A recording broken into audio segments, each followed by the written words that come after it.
नमस्कार दोस्तों, स्वागत है आप सभी का सेफ इन्फोटेक में। आज के इस वीडियो में मैं आप सभी को बताने वाला हूं कि अगर आप सभी फाइनेंशियल काम कर करके अर्निंग करना चाहते हैं, यानी कि पैसा निकालना, पैसा जमा करना, पैसा ट्रांसफ़र करना, ये सारे सर्विसेज कर करके आप अर्निंग करना चाहते हैं, तो आपके लिए क्या सही रहेगा? यानी कि ग्राहक सेवा केंद्र लेना सही रहेगा या फिर एक एईपीएस आईडी लेना सही रहेगा? आज के इस वीडियो में मैं यही बताने वाला हूं, तो चलिए वीडियो को शुरू करते हैं। दोस्तों, सबसे पहले जानते हैं कि अगर आप ग्राहक सेवा केंद्र लेते हैं तो क्या क्या बेनिफिट मिलने वाला है। अगर आप ग्राहक सेवा केंद्र लेते हैं तो 2-3 बेनिफिट मिलने वाले हैं, जो कि मैं आप सभी को बताता हूं। सबसे पहला बेनिफिट जो मिलेगा, आप सभी को यहाँ पे अकाउंट ओपनिंग का एक प्रोसेस मिल जाएगा, जिससे आप अकाउंट ओपन कर लेंगे। यानी कि जिस बैंक में आप ग्राहक सेवा केंद्र के लिए अप्लाई करेंगे, वहाँ का आप अकाउंट ओपन कर लेंगे, और भी सेविंग्स अकाउंट, बस करेंट अकाउंट आप नहीं खोल पाएंगे।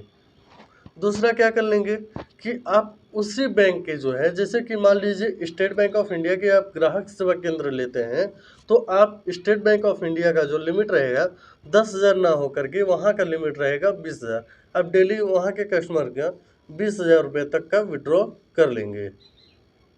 उसके बाद तीसरा जो फ़ायदा रहेगा, वो आप सभी उस कस्टमर के, यानी कि स्टेट बैंक ऑफ इंडिया के जो कस्टमर रहेंगे, उनका पासबुक भी अपडेट कर लेंगे, यानी कि प्रिंटिंग का काम कर लेंगे। इससे भी थोड़ा बहुत कमीशन आप सभी को यहाँ से मिल जाएगा। अब बात करते हैं दोस्तों कमीशन की। तो कमीशन इसमें आप सभी को 2-3 रुपये ज़्यादा मिल जाएगा as compare to AEPS service provider app से। यानी कि जैसे कि मान लीजिए स्पाइस मनी, फेन्यू या इन सब आईडी लेते हैं, तो उसमें अगर 10 रुपये मिलेगा आपको कमीशन, तो आप बैंक का आईडी लेंगे, यानी कि ग्राहक सेवा केंद्र लेंगे, तो आप सभी को यहाँ पे एक प्लस पॉइंट रहेगा कि 2-3 रुपये एक्स्ट्रा कमीशन मिल जाएगा। अब बात करते हैं दोस्तों कि अगर आप ग्राहक सेवा केंद्र लेते हैं तो उसमें नुकसान क्या क्या है। जी हाँ दोस्तों, अगर फ़ायदा है तो नुकसान भी तो होगा ही। नुकसान की अगर बात की जाए दोस्तों, तो यहाँ पे एक सबसे बड़ी नुकसान यह है कि आप अगर ग्राहक सेवा केंद्र लेते हैं, यानी बैंक की आईडी लेते हैं, तो आप दूसरा काम और नहीं कर सकते हैं अपने सेंटर पे।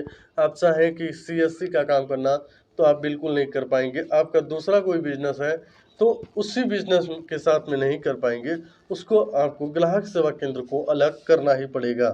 दूसरा जो नुकसान है, उसमें आपको टाइमली, अगर आप सोचते हैं कि अपने टाइम के अकॉर्डिंग करें, तो ये चीज़ें नहीं होने वाली हैं। आपको बैंक टाइमिंग के अकॉर्डिंग अपने सेंटर को ओपन करना होगा, क्लोज करना होगा। तीसरा जो नुकसान है, वो है कि हर तरह का प्रेशर आप सभी को बैंक की तरफ से रहेगा। बैंक का पीएमजेवाई वगैरह करना, जो भी चीज़ें हैं, सारा वहाँ से प्रेशर आप सभी को रहेगा कि इसे कीजिए।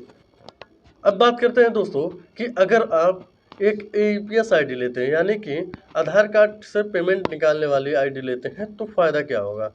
दोस्तों, यहाँ पे लगभग लगभग सेम सर्विसेज है, जैसे कि आधार कार्ड से पैसा निकालना, जमा करना और पैसे ट्रांसफ़र वगैरह करना। लेकिन तो यहाँ पे पहली जो नुकसान है वो ये है कि आप अकाउंट ओपन नहीं कर पाएंगे। जी हाँ दोस्तों, ये सबसे बड़ी नुकसान बस यही है कि अकाउंट नहीं ओपन कर पाएंगे। लेकिन तो इसमें फ़ायदा भी बहुत है, यहाँ पे रिस्क भी कम है आपका। आप ज़्यादा फ्रेंडली इस काम को कर लेंगे, क्योंकि यहाँ पे आप सभी को किसी तरह का प्रेशर नहीं रहेगा कि आपको इतने बजे दुकान खोलना है, ऐसे बंद करना है, या ऐसी सारी चीज़ें। अब बात करते हैं दोस्तों कमीशन की। तो अगर आप एक एईपीएस सर्विस लेते हैं, यानी कि spice money, Fino payment bank, Payeer by या ऐसे सर्विसेज लेते हैं, तो आपका कमीशन कितना बनेगा।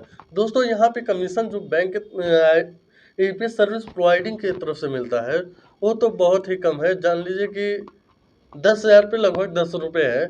लेकिन तो यहाँ पे एक प्लस पॉइंट ये बन जाता है कि अगर आपका सेंटर जो है वो बैंक से दूर है, आपको कैश लाने में थोड़ा सा दिक्कत होता है, तो आप चाहें तो, वैसे तो लीगल नहीं है, लेकिन तो चाहें तो आप कस्टमर से एक्स्ट्रा सर्विस चार्ज के रूप में 1,000 रुपये पे 10 रुपये ले सकते हैं। और यहाँ पे प्लस पॉइंट ये बन जाएगा कि आपका थोड़ा सा अर्निंग ग्राहक सेवा केंद्र से ज़्यादा होगा एईपीएस आईडी में। यहाँ पे दोस्तों आप सभी को एईपीएस आईडी में देखने को मिल रहा होगा कई सारे बेनिफिट। एक तो आप जब चाहें तब दुकान खोल सकते हैं। दूसरा, आप सभी को किसी का प्रेशर नहीं होने वाला है। तीसरा, यहाँ पे अर्निंग भी ज़्यादा है। ऐसे में अगर आप एक फाइनेंशियल काम करना चाहते हैं, यानी कि पैसा निकालना, पैसा जमा करना, इससे रिलेटेड काम करना चाहते हैं, तो ज़्यादा बेहतर रहेगा कि आप एक एईपीएस आईडी लें। एईपीएस आईडी में रिस्क बहुत ही कम होता है, क्योंकि यहाँ पे आप ट्रांजेक्शन जो कर रहे हैं वो 20,000 25,000 से लेकर के 1 लाख रुपए तक का डेली करेंगे। लेकिन तो अगर ग्राहक सेवा केंद्र लेते हैं तो वहाँ पे 1 से 2 लाख रुपए का डेली ट्रांजेक्शन रहेगा। आपको बैंक जाना होगा, बैंक से कैश लाना होगा, रास्ते में भी काफ़ी दूरी रहेगी। ये सारी सर्विसेज देने में आपको दिक्कत आएगी अगर ग्राहक सेवा केंद्र लेते हैं। लेकिन तो एईपीएस की आईडी लेते हैं तो ऐसी समस्या नहीं होने वाली है। अगर वीडियो अच्छा लगा हो तो वीडियो को लाइक कीजिए, चैनल को सब्सक्राइब कीजिए।